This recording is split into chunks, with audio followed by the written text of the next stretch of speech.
혁명의 얼굴은 그가 아니었다.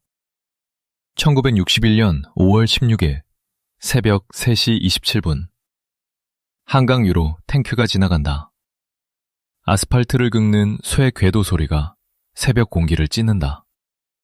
헤드라이트 없이, 사이렌 없이 소음 하나하나가 철저히 계산된 침묵 속에서 움직인다. 서울은 아직 잠들어 있다. 수백만 명이 이불 속에서 숨을 쉬고 있다. 그들은 모른다. 지금 이 순간 대한민국의 역사가 새로 쓰이고 있다는 것을. 새벽 4시 KBS 라디오 방송국. 총을 든 군인들이 문을 부수고 들어온다. 당직 아나운서는 손을 들었다.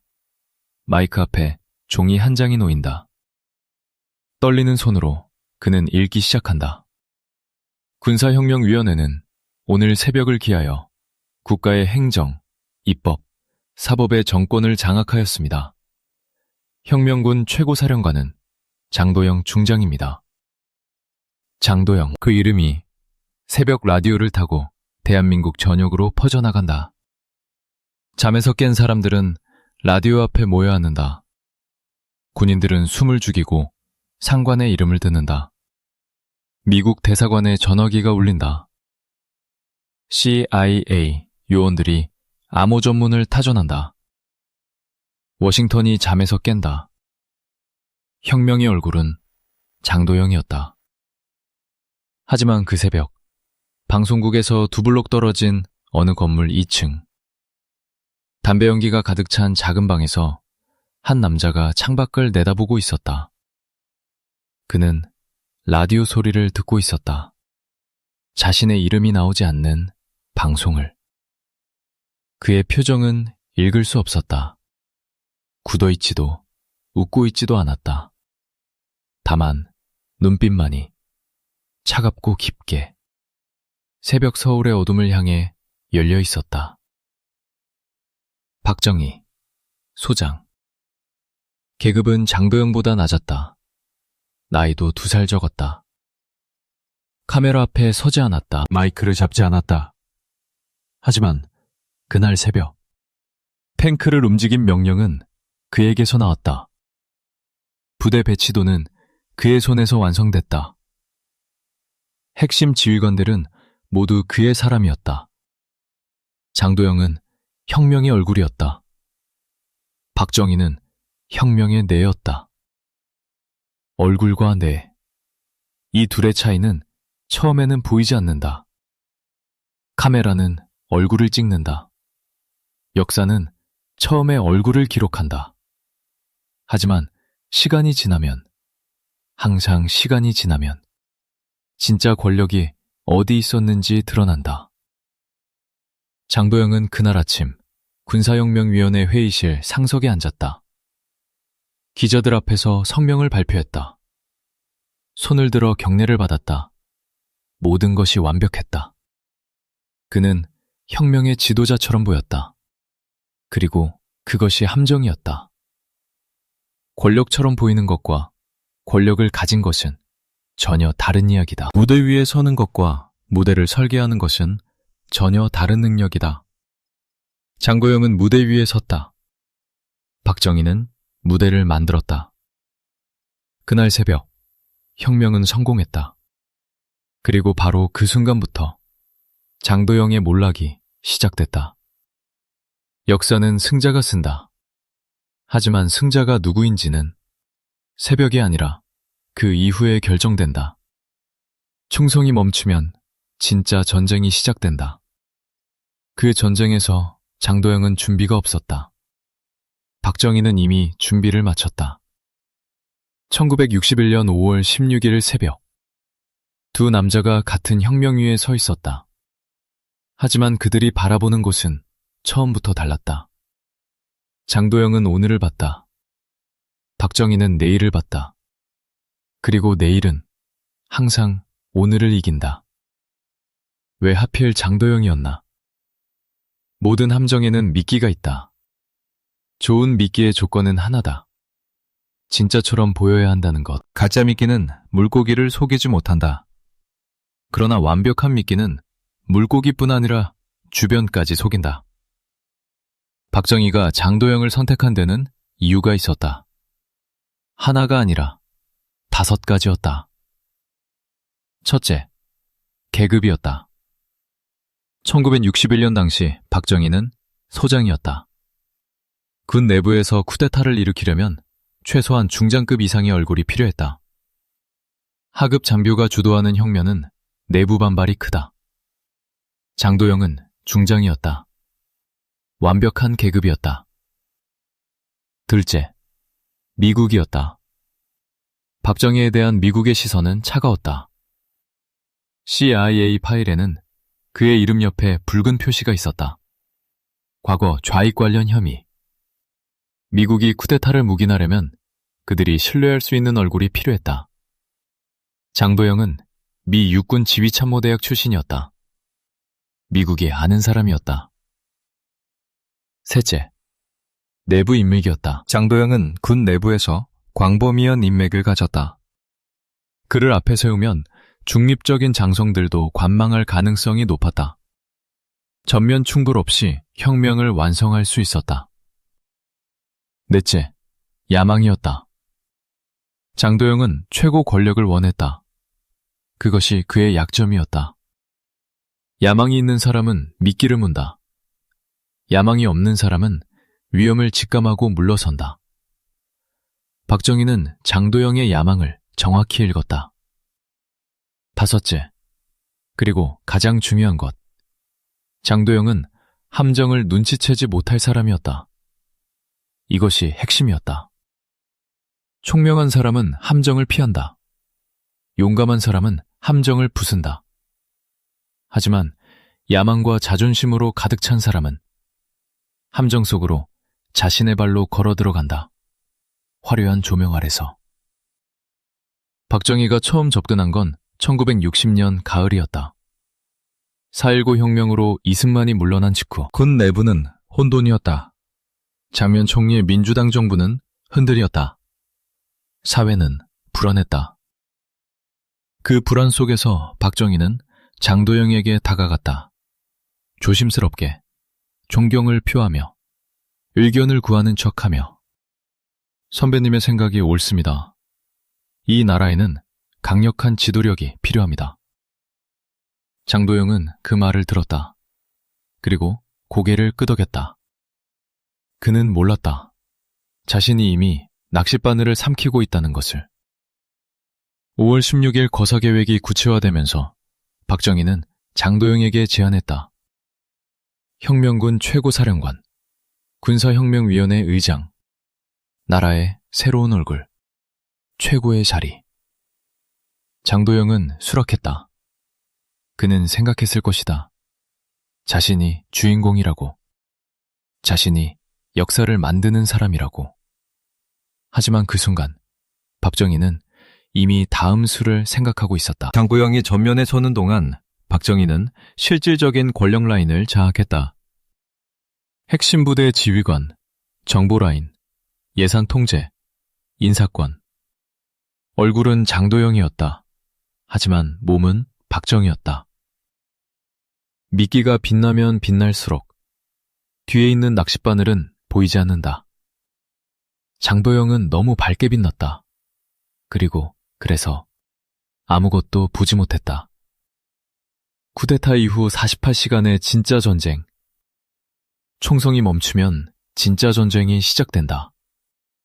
총으로 하는 전쟁은 눈에 보인다. 누가 쏘는지, 누가 맞는지 알 수 있다. 하지만 권력으로 하는 전쟁은 눈에 보이지 않는다. 회의실에서, 전화선 위에서, 서명란 앞에서 소리 없이 진행된다. 그리고 끝났을 때는 이미 돌이킬 수 없다. 5월 16일 오전 9시 군사혁명위원회 첫 번째 회의. 장도영이 상석에 앉는다. 그의 옆에 박정희가 앉는다. 방 안에는 쿠데타를 주도한 장성들이 가득하다. 테이블 위에는 각종 문서들이 쌓여있다. 혁명 공약, 포고령 초안, 각 부처 접수 보고서. 장도영이 회의를 주재한다. 그는 말을 많이 했다. 혁명의 방향에 대해, 민주주의 회복에 대해, 국민에게 보내는 메시지에 대해. 그의 목소리는 자신감이 넘쳤다. 그는 확실히 최고 사령관처럼 보였다. 그런데 이상한 일이 벌어졌다. 장도영이 결정을 내릴 때마다 실무 집행은 다른 라인에서 이루어졌다. 방송 통제 담당자는 박정희의 측근이었다. 각 부처 접수를 지휘한 것은 박정희의 사람들이었다. 핵심 정보 보고는 박정희에게 먼저 들어갔다. 그리고 장보영에게는 정리된 보고서만 전달됐다. 권력의 문법은 단순하다. 정보를 가진 자가 결정한다. 결정하는 자가 권력을 가진다. 장도영은 발언권을 가졌다.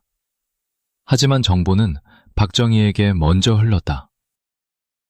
5월 16일 오후, 미국 대사 메카나기가 접촉을 요청했다. 미국 입장에서 혁명군의 의도를 파악하는 것이 급선무였다. 장도영이 대표로 나섰다. 당연한 일이었다. 그는 최고 사령관이니까. 하지만 그 면담 직전, 박정희는 장도영에게 귓속말을 했다. 미국에 전달할 메시지를 정확히 지정했다. 어떤 말을 하고 어떤 말은 하지 말아야 하는지. 장도영은 고개를 끄덕였다. 그리고 회의실에 들어가 박정희가 준비한 대사를 읽었다. 미국 대사는 장도영을 봤다. 하지만 그 뒤에서 진짜 메시지를 보낸 사람은 따로 있었다. 5월 17일 새벽, 쿠데타 다음 날. 가장 중요한 인사결정이 이루어졌다. 각 부처 장관 임명, 군사혁명위원회 핵심 보직 배치. 이 명단에는 장도영이 추천한 인물도 있었다. 하지만 최종 확정 과정에서 핵심 보직, 중앙정보부, 내각수반, 군 주요 지휘권은 모두 박정희 라인의 인물들로 채워졌다. 장도영은 회의에서 이의를 제기했다. 기록에는 남아있다. 하지만 이의는 받아들여지지 않았다. 이미 결정된 것을 번복할 힘이 그에게는 없었다. 권력은 이미 이동하고 있었다. 소리 없이, 천천히, 하지만 확실하게. 48시간, 그것이 전부였다. 총소리가 멈춘 뒤 48시간 동안 진짜 전쟁이 끝났다. 장도영은 여전히 최고사령관이라는 타이틀을 가졌다. 하지만 그 타이틀 뒤에 있어야 할 실질적인 권력은 이미 다른 손에 들어가 있었다. 권력의 문법을 이해하는 사람과 이해하지 못하는 사람의 차이. 그것은 능력의 차이가 아니다. 준비의 차이다. 박정희는 혁명 이전부터 혁명 이후를 준비했다. 장도영은 혁명 당일만 준비했다. 혁명의 주인이 되는 것, 그리고 혁명 이후에 주인이 되는 것. 이 두 가지는 완전히 다른 게임이다. 장도영은 첫 번째 게임에서는 이겼다. 하지만 두 번째 게임은 시작조차 하지 못했다. 회의실 불이 꺼진다. 문서들이 서명된다. 전화기가 놓인다. 그리고 역사는 장도영이 모르는 방향으로 흘러가기 시작했다. CIA는 누구를 진짜 지도자로 봤는가? 워싱턴은 잠들지 않는다. 1961년 5월 16일 새벽, 서울 주재 미국 대사관에 첫 번째 긴급 전문이 들어온 것은 새벽 4시 12분이었다. 당직 외교관은 즉시 대사를 깨웠다. 메카나기 대사는 가운 차림으로 전문을 읽었다. 그의 얼굴이 굳었다. 한국군 일부 병력이 한강을 건너쯤. 방송국, 중앙청, 주요 군사 거점 장악. 주도인물, 장도영 중장. 워싱턴에서 즉각 답신이 왔다. 질문은 3가지였다. 첫째, 이것은 반공 쿠데타인가? 아니면 침공 쿠데타인가? 둘째, 미군 병력의 안전은 확보되었는가? 셋째, 진짜 실권자는 누구인가? 첫 번째와 두 번째 질문의 답은 빠르게 나왔다. 혁명군은 방공을 제일 공약으로 내세웠다. 미군 부대에는 접근하지 않았다. 하지만 세 번째 질문은 달랐다. CIA 서울 지부는 즉시 현장 보고를 시작했다. 그들의 첫 번째 보고서에는 장도영의 이름이 적혀 있었다. 최고사령관, 군사혁명위원회 의장, 모든 공식 발표의 주인공. 하지만 현장 요원들의 개인 메모에는 다른 내용이 있었다. 장도영이 전면에 나서고 있으나 실질적인 작전 지휘는 박정희 소장 계열에서 이루어진 것으로 보임. 요주의 인물. 요주의 인물. 박정희의 CIA 파일에는 이 표시가 붙어 있었다. 1948년 여순 사건, 좌익 계열과의 연루 혐의, 군법회의, 사형위기. 그는 살아남았지만 미국의 눈에는 지워지지 않는 붉은 낙인이 찍혀 있었다. 워싱턴의 반응은 차가웠다. 박정희가 실권을 장악할 경우 미국의 이익에 반할 수 있음. 장도영을 전면에 유지하는 방향으로 외교적 압력 행사 검토. 이것이 아이러니였다. 미국은 장도영을 원했다. 박정희를 경계했다. 그리고 박정희는 바로 그 사실을 이용했다. 미국이 장도영을 지지할수록 장도영은 미국의 눈에 실권자처럼 보였다. 그리고 그 착각이 굳어지는 동안 박정희는 조용히 내부 권력을 완성했다. 5월 18일, 메카나기 대사는 장도영과 단독 면담을 가졌다. 면담은 순조로웠다. 장도영은 민주주의 회복을 약속했다. 자유진영과의 연대를 강조했다. 미국이 듣고 싶어하는 말을 정확히 했다. 대사관 보고서에는 긍정적인 평가가 적혔다. 장도영은 신뢰할 수 있는 인물로 판단됨. 하지만 그 면담이 끝난 직후 장도영이 대사관을 나서자마자 박정희의 사람이 그에게 다가왔다. 면담 내용을 보고받기 위해. 장도영은 보고했다. 그는 몰랐다. 자신이 미국과 박정희 사이에 메신저가 되고 있다는 것을. CIA는 계속 정보를 수집했다. 6월이 되자 현장 보고의 어조가 바뀌기 시작했다. 실질적 권력구조 분석 결과 박정희가 중앙정보부 및 주요 군 지휘권을 장악한 것으로 확인됨. 장도영의 실권은 명목상에 가까운 것으로 판단, 수정. 강대국의 정보기관도 2달이 걸렸다. 2달 동안 속았다. 세계에서 가장 정교한 첩보 조직이. 그것이 이 함정의 진짜 무서움이었다. 박정희는 미국의 시선을 읽었다. 그들이 무엇을 원하는지, 무엇을 두려워하는지, 무엇을 믿고 싶어 하는지. 그리고 그 욕구를 장도영이라는 얼굴을 통해 정확히 충족시켰다. 속이는 것은 어렵지 않다. 상대방이 믿고 싶어하는 것을 보여주면 된다. 미국은 반공적이고 친미적인 군인 지도자를 원했다. 박정희는 장도영을 그 자리에 세웠다.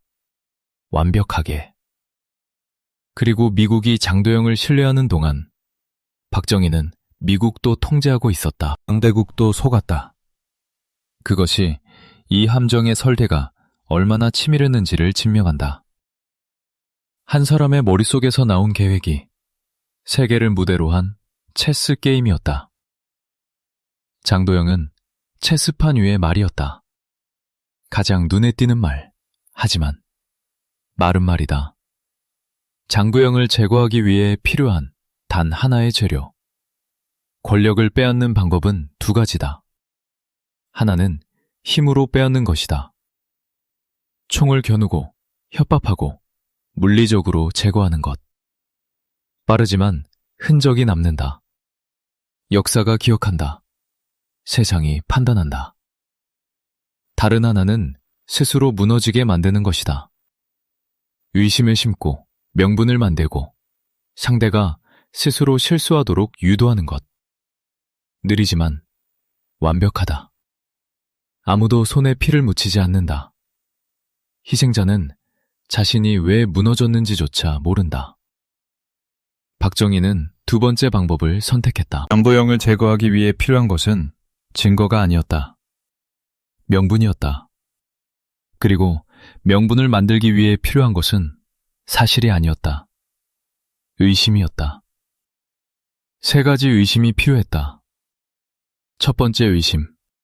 장도영이 혁명에 충성하지 않는다는 것. 이것은 어렵지 않았다. 장도영은 쿠데타 이전부터 미국과 독자적인 채널을 유지했다. 혁명 이후에도 그는 미국 측 인사들을 개인적으로 만났다. 공식 라인 밖에서. 박정희의 사람들은 이것을 기록했다. 날짜, 장소, 만난 인물, 모두 문서로 남겼다. 증거가 아니었다. 기록이었다. 하지만 필요한 순간, 이 기록은 증거가 될 수 있었다.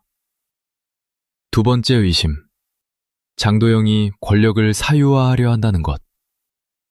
장도영은 최고사령관이라는 타이틀에 취해 있었다. 그는 인터뷰를 자주 했다.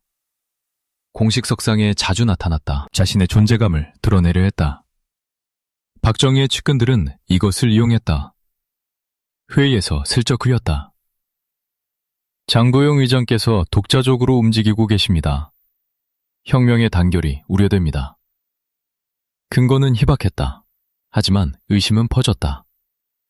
조직 내부에서 의심은 사실보다 빠르게 전파된다. 세 번째 의심. 장도영이 미국과 손잡고 박정희를 제거하려 한다는 것. 이것은 가장 위험한 의심이었다. 그리고 가장 효과적인 의심이었다. 쿠데타 세력 내부에서 이 말이 돌기 시작했다. 누가 처음 흘렸는지는 알 수 없었다. 하지만 한번 퍼진 의심은 불씨처럼 번졌다. 타이밍. 박정희가 기다린 것은 바로 이것이었다. 의심이 충분히 무르익을 때까지, 장도영이 스스로 고립될 때까지, 그를 지지하던 사람들이 하나씩 물러설 때까지 박정희는 기다렸다. 서두르지 않았다. 결코 서두르지 않았다. 1961년 6월, 장도영의 측근 한 명이 갑자기 좌천됐다. 공식 이유는 업무 능력 부족. 하지만 그것은 신호였다. 장도영의 사람들에게 보내는 경고. 이 편에 있으면 위험하다. 장도영의 또 다른 측근은 박정희 측에서 접근을 받았다. 회유였다. 더 좋은 자리, 더 많은 권한. 조건은 하나. 장도영의 동향을 보고할 것. 그 측근은 수락했다. 인간은 결국 생존을 선택한다. 장도영의 주변이 하나씩 무너졌다. 그는 눈치채지 못했다. 아니, 눈치챘을지도 모른다. 하지만 이미 너무 늦었다. 명분은 완성됐다. 의심은 충분히 쌓였다. 이제 필요한 것은 단 하나의 방아쇠였다. 박정희는 그 방아쇠를 기다렸다. 만들 필요도 없었다. 장도영이 스스로 만들어줄 것이었다. 야망이 있는 사람은 반드시 실수한다. 권력을 잡으려는 사람은 반드시 한 발 더 내딛는다. 그리고 그 한 발이 낭떠러지였다. 누군가를 무너뜨리려면 거짓말이 필요 없다. 의심만으로 충분하다. 그리고 의심은 진실보다 훨씬 오래 산다. 혁명이 자신의 아버지를 먹는 날, 1961년 7월의 서울은 뜨거웠다. 거리에는 혁명의 열기가 남아있었다. 포고련이 붙은 전봇대, 군복을 입은 순찰대, 라디오에서 흘러나오는 혁명가요. 2달 전만 해도 장도영의 이름이 그 라디오에서 울려 퍼졌다. 혁명의 아버지로서. 하지만 7월의 어느 날 아침, 장도영은 체포됐다. 조용했다. 총성도 없었다. 저항도 없었다. 검은 차량 2대가 그의 집 앞에 섰다. 군복을 입은 사람들이 내렸다. 문을 두드렸다. 장도영은 문을 열었다. 그들은 말했다. 장도영 중장, 반혁명 혐의로 연행합니다. 반혁명. 혁명의 주역이 혁명을 배신했다는 죄목. 역사에서 이 아이러니는 새로운 것이 아니다. 프랑스 혁명에서도 그랬다. 러시아에서도 그랬다. 혁명은 언제나 자신의 아버지를 먹는다. 시간 문제일 뿐이다. 재판은 군사법원에서 열렸다. 방청석은 비어 있었다. 기자는 없었다. 가족은 허용되지 않았다. 장도영의 변호인은 군에서 배정한 사람이었다. 독립적이지 않았다. 판사석에는 군복을 입은 3명이 앉았다. 그들의 표정은 읽을 수 없었다. 굳어있지도 냉정하지도 않았다. 그냥 공허했다. 검사가 혐의를 읽었다. 반혁명 음모, 미국 측 인사와의 무단 접촉, 혁명 세력 분열 획책, 혁명 정신 위배. 장도영은 부인했다. 그는 말했다. 자신은 혁명에 충성했다고. 미국과의 접촉은 공식적인 외교 활동이었다고. 혁명을 배신한 적이 없다고. 하지만 그의 말은 공허하게 울렸다.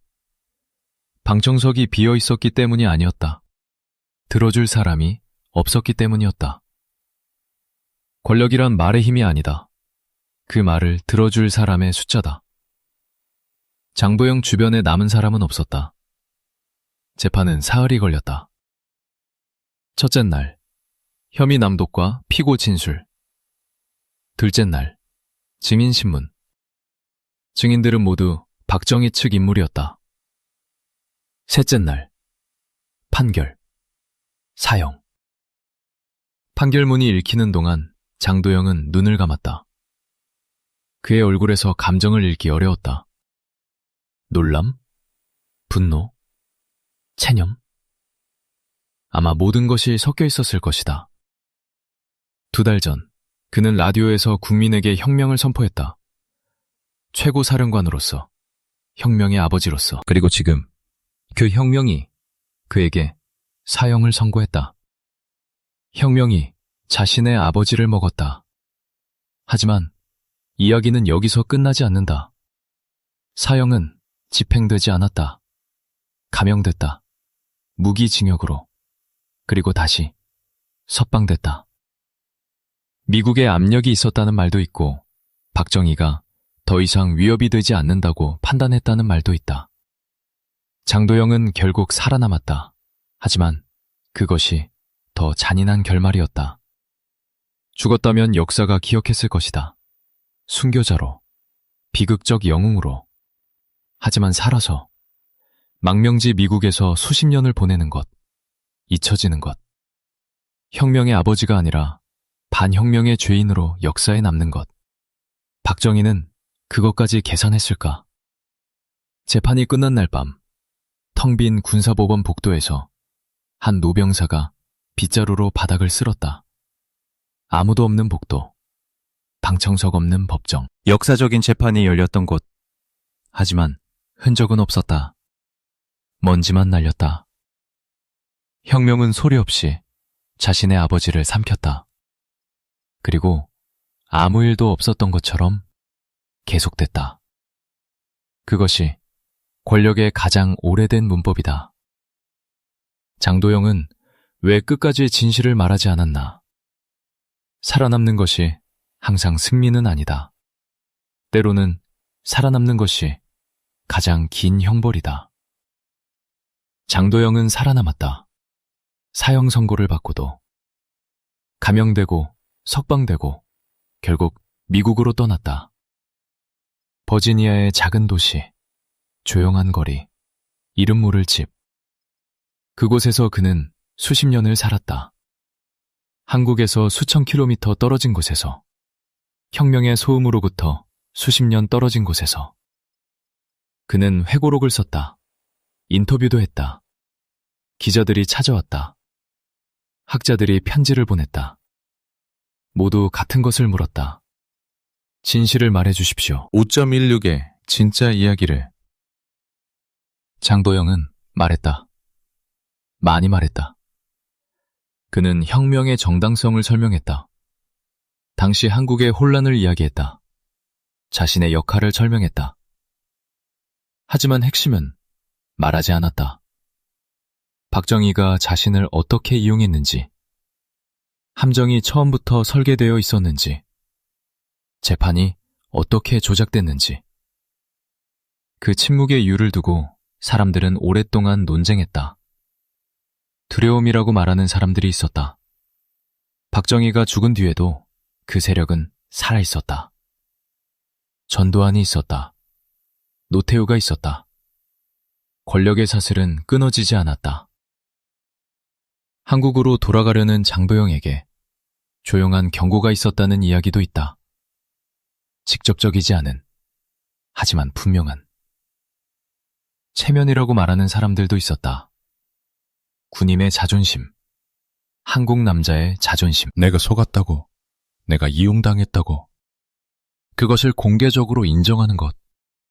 그것은 죽음보다 어려운 일일 수 있다. 하지만 세 번째 이유를 말하는 사람도 있었다. 가장 조용하고 가장 불편한 이유. 장도영 자신도 완전히 결백하지 않았다는 것. 그는 알고 있었다. 어느 정도는. 쿠데타가 단순하지 않다는 것을. 자신이 순수한 피해자만은 아니라는 것을. 그 역시 권력을 원했다. 그 역시 야망이 있었다. 그 역시 혁명을 이용하려 했다. 다만 더 영리한 사람에게 이용당했을 뿐이었다. 진실을 말한다는 것은 자신의 이야기도 함께 드러내는 일이다. 박정희의 함정만 폭로하면 영웅이 될 수 있다. 하지만 자신의 야망도, 자신의 판단 착오도, 자신의 실수도 함께 말해야 한다면 그것은 영웅의 이야기가 아니라 인간의 이야기가 된다. 장도영은 영웅의 이야기를 원했다. 아니면 최소한 영웅이 아니더라도 피해자의 이야기를 원했다. 그래서 침묵했다. 2012년 장도영은 세상을 떠났다. 향년 83세. 부음은 짧았다. 한국 신문들은 몇 줄의 기사를 실었다. 5.16 혁명군 초대 최고사령관 별세. 그리고 다음 날 다른 뉴스가 그 자리를 덮었다. 그의 회고록은 남았다. 하지만 핵심 페이지는 여전히 비어있다. 그가 말하지 않은 것들, 그가 가지고 간 것들. 살아남은 자의 침묵은 때로 죽은 자의 고백보다 더 많은 것을 말한다. 무엇을 말했는가가 아니라 무엇을 끝내 말하지 않았는가. 그것이 역사의 빈칸이다. 그 빈칸 속에 진실이 있다. 아직 아무도 읽지 못한 진실이. 박정희는 이 시나리오를 언제부터 준비했나? 우연처럼 보이는 것이 가장 무서운 계획이다. 5.16을 처음 접하는 사람은 생각한다. 혼란한 시대에 군인들이 분노해서 일으킨 혁명이라고. 즉흥적인 결단이라고. 역사의 우연이라고. 하지만 우연은 없었다. 박정희의 움직임을 역추적하면 패턴이 보인다. 1960년 4월 4.19 혁명으로 이승만이 물러났다. 대한민국은 처음으로 민주주의를 실험하기 시작했다. 장면, 총리의 내각, 국회, 언론의 자유. 그러나 사회는 혼돈이었다. 데모가 끊이지 않았다. 경제는 흔들렸다. 정치는 표류했다. 박정희는 이 혼돈을 봤다. 그리고 기회를 읽었다. 하지만 그는 서두르지 않았다. 1960년 가을부터 그는 움직이기 시작했다. 조심스럽게. 소수의 핵심 인물들과 비밀 접촉을 시작했다. 모두 신뢰할 수 있는 사람들이었다. 사관학교 동기, 함께 전쟁을 치른 전우, 이념을 공유하는 후배들. 회합은 항상 작았다. 3명, 많아야 5명. 장소는 항상 사적인 공간이었다. 식당의 개인실, 누군가의 자택, 흔적을 남기지 않는 만남. 대화의 주제는 항상 같았다. 나라가 무너지고 있다. 군이 나서야 한다. 하지만 어떻게, 누구와, 언제? 1961년 초, 계획이 구체화됐다. 거사일은 5월로 잡혔다. 하지만 그 전에 해결해야 할 문제가 있었다. 얼굴 문제였다. 박정희는 자신이 전면에 설 수 없다는 것을 알았다. CIA 파일에 붉은 표시, 좌익 연루 혐의. 미국이 자신을 실권자로 인식하면 즉각적인 반발이 올 것이었다. 미군이 개입할 수도 있었다. 그래서 얼굴이 필요했다. 그리고 그 얼굴은 장도영이어야 했다. 박정희가 장도영에게 접근하는 방식은 계산됐다. 직접적이지 않았다. 먼저 공통지인을 통해 신뢰를 쌓았다. 그러면서 조금씩 의견을 나눴다. 나라의 현실에 대해, 군의 역할에 대해. 장도영은 귀를 기울였다. 자신과 생각이 비슷한 사람을 만났다고 느꼈을 것이다. 박정희는 그 신뢰가 무르익을 때를 기다렸다.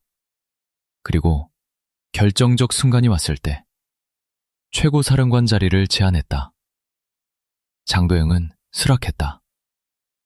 그 순간 함정의 마지막 문이 닫혔다. 거사 당일의 작전 배치를 보면 설계의 정밀함이 드러난다. 한강 도하부대, 박정희의 사람, 방송국 장악, 박정희의 사람, 중암청 접수, 박정희의 사람. 모든 핵심 거점을 장악한 것은 박정희 라인이었다. 장도영은 그 위에 이름을 얹었다. 그것이 전부였다. 한 가지 질문이 남는다. 박정희는 처음부터 장도영을 제거할 계획이었는가? 아니면 상황이 그렇게 흘러간 것인가? 증거는 없다. 하지만 정황은 있다. 혁명 이후 박정희가 권력을 장악하는 속도, 장도영 주변을 고립시키는 방식, 명분을 쌓아가는 과정. 이 모든 것이 즉흥이기에는 너무 정교했다. 가장 위험한 계획은 우연처럼 보이는 계획이다. 그 계획 앞에서는 피해자조차 자신이 왜 무너졌는지 모른다. 오랫동안, 어쩌면 영원히. 쿠데타의 두 얼굴. 18년의 권력대 평생의 오명 같은 새벽이었다. 같은 탱크 소리를 들었다. 같은 라디오 방송을 들었다. 같은 혁명 위에 서 있었다. 1961년 5월 16일 새벽. 두 남자는 같은 출발선에 있었다. 하지만 역사는 전혀 다른 결말을 그들에게 주었다. 박정희, 1961년부터 1979년까지 18년. 대한민국 근대화의 설계자라 불렸다. 경부고속도로, 포항제철, 수출주도 경제성장, 한강의 기적. 그의 이름은 교과서에 새겨졌다. 동상이 세워졌다. 지지자들은 지금도 그를 위대한 지도자로 기억한다. 장도영, 1961년 7월 체포, 반혁명 죄인, 망명. 미국의 이름 없는 도시에서 수십 년, 한국에서 잊혀진 이름. 교과서에는 각주로 남았다. 5.16 초대 최고 사령관. 그러나 곧 제거된. 두 남자의 차이는 무엇이었는가? 능력의 차이라고 말하는 사람이 있다. 박정희가 더 뛰어난 지도자였다고. 그것은 사실일 수 있다. 박정희의 경제정책은 실제로 결과를 냈다. 한국은 그의 시대에 가난에서 벗어나기 시작했다. 그것은 부정할 수 없다. 하지만 능력만의 차이가 아니었다. 준비의 차이였다. 박정희는 혁명 이전부터 혁명 이후를 준비했다. 권력을 잡는 것과 권력을 유지하는 것. 이 두 가지는 완전히 다른 능력이다. 박정희는 두 가지 모두를 준비했다. 장도영은 하나만 준비했다. 내목함의 차이이기도 했다. 권력은 감상적인 사람에게 오래 머물지 않는다. 박정희는 필요할 때 내목했다. 동료를 제거했다. 친구를 희생시켰다. 감정을 드러내지 않았다. 장도영은 달랐다. 그는 인간적이었다. 그것이 정치에서는 약점이 됐다. 그리고 시선의 차이였다. 가장 결정적인 차이. 장도영은 오늘을 봤다. 지금 이 순간의 권력, 지금 이 자리의 영광, 그것으로 충분하다고 생각했다. 박정희는 10년 후를 봤다. 20년 후를. 어떻게 권력을 구조화할 것인가? 어떻게 반대 세력을 무력화할 것인가? 어떻게 역사에 자신을 새길 것인가? 같은 새벽, 같은 출발선. 하지만 보는 곳이 달랐다. 그 차이가 18년의 권력과 평생의 오명을 만들었다. 하지만 여기서 멈추면 안 된다. 쉬운 결론을 내리면 안 된다. 박정희가 승리했다고 해서 그의 길이 옳았던 것은 아니다. 18년의 권력 뒤에는 10월 26일이 있었다. 측근의 총에 맞아 쓰러진 밤이 있었다. 그 역시 함정에 빠졌다. 자신이 만든 체제의 함정에. 장도영이 패배했다고 해서 그의 인생이 무의미했던 것도 아니다. 그는 살아남았다. 83년을 살았다. 가족이 있었다. 회고록을 썼다. 자신의 이야기를 남겼다. 불완전하게나마. 두 남자의 엇갈린 운명은 결국 하나의 질문을 남긴다. 권력이란 무엇인가? 18년을 쥐고 총에 맞아 죽는 것인가? 아니면 평생의 오명을 지고 83년을 사는 것인가? 역사는 승자가 쓴다. 하지만 역사를 읽는 것은 살아남은 사람들이다. 그리고 살아남은 사람들은 항상 묻는다. 과연 누가 진짜 승자였는가? 1961년 5월 16일 새벽. 한강 위로 탱크가 지나갔다. 두 남자가 같은 어둠 속에 서 있었다. 그리고 역사는 전혀 다른 두 개의 이야기를 시작했다. 장도영의 파일은 지금도 봉인되어 있다. 역사는 끝나지 않는다.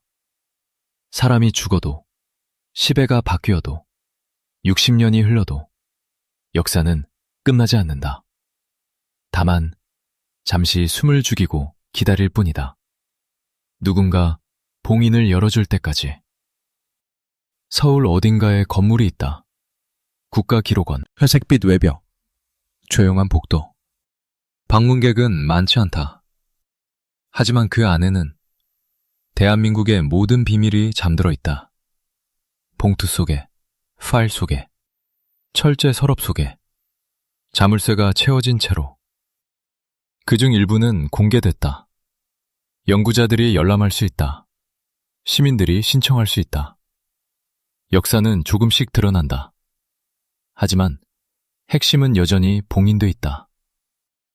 5.16 당시 군사혁명위원회 내부 회의록. 장도영 재판 전문기록. 미국 대사관과 혁명명군 사이의 비공개 교신 내용. 중앙정보부가 작성한 장도영 관련 사찰문서. 이것들은 아직 열리지 않았다. 비공개다. 이유는 단순하게 적혀있다. 국가안보 및 관련 생존자 보호를 위해 공개 유예. 생존자 보호. 60년이 지났다. 하지만 아직도 보호받아야 할 사람이 있다는 뜻이다. 아직도 드러나면 안 되는 이름이 있다는 뜻이다. 아직도 함정의 흔적이 살아있다는 뜻이다. 미국 측 문서는 조금 더 열려있다. CIA 비밀 해제 문서들, 국무부 전문들, 연구자들이 미국 국립문서보관소에서 발굴한 기록들. 그 기록들 속에는 흥미로운 내용이 있다. 1961년 5월 16일 당일 CIA 서울 지부장이 본부에 보낸 전문. 거기에는 이런 문장이 있었다. 장도영은 전면에 있지만 실제 권력 구조는 불분명함. 박정희의 역할을 추가 파악 필요. 추가 파악 필요. 당시 CIA도 몰랐다. 진짜 설계자가 누구인지, 함정의 구조가 어떻게 생겼는지. 세계 최고의 정보기관이 그 새벽 서울에서 벌어진 일의 본질을 파악하지 못했다. 60년이 지난 지금 우리는 그때보다 조금 더 알고 있다. 하지만 조금뿐이다. 장도영은 2012년 세상을 떠났다. 그가 가지고 간 기억들, 그가 끝내 말하지 않은 것들, 그 빈칸은 이제 영원히 채워지지 않을 수도 있다. 박정희는 1979년 죽었다.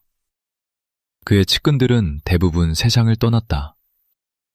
5.16을 직접 경험한 세대는 사라지고 있다. 기억의 시간이 닫히고 있다. 하지만 문서는 남는다. 서류는 사람보다 오래 산다. 잉크는 기업보다 오래 버틴다. 봉인된 파일 속 어딘가에 그날 새벽의 진실이 여전히 숨쉬고 있다. 누군가의 손글씨로, 타자기로 찍힌 글자로, 누렇게 바랜 종이 위에. 언젠가 그 봉인이 열릴 것이다. 법적 보호기간이 만료되거나 용감한 연구자가 청구하거나 예상치 못한 내부 고발자가 나타나거나 역사는 항상 그런 식으로 드러났다. 조용히. 갑자기. 아무도 준비되지 않은 순간에 그때 우리가 보게 될 것은 무엇일까? 단순한 사실일 수도 있다. 이미 알고 있는 것들의 확인일 수도 있다. 하지만 어쩌면 우리가 알고 있는 현대 한국의 역사를 다시 써야 할 내용일 수도 있다. 5.16은 끝난 사건이 아니다.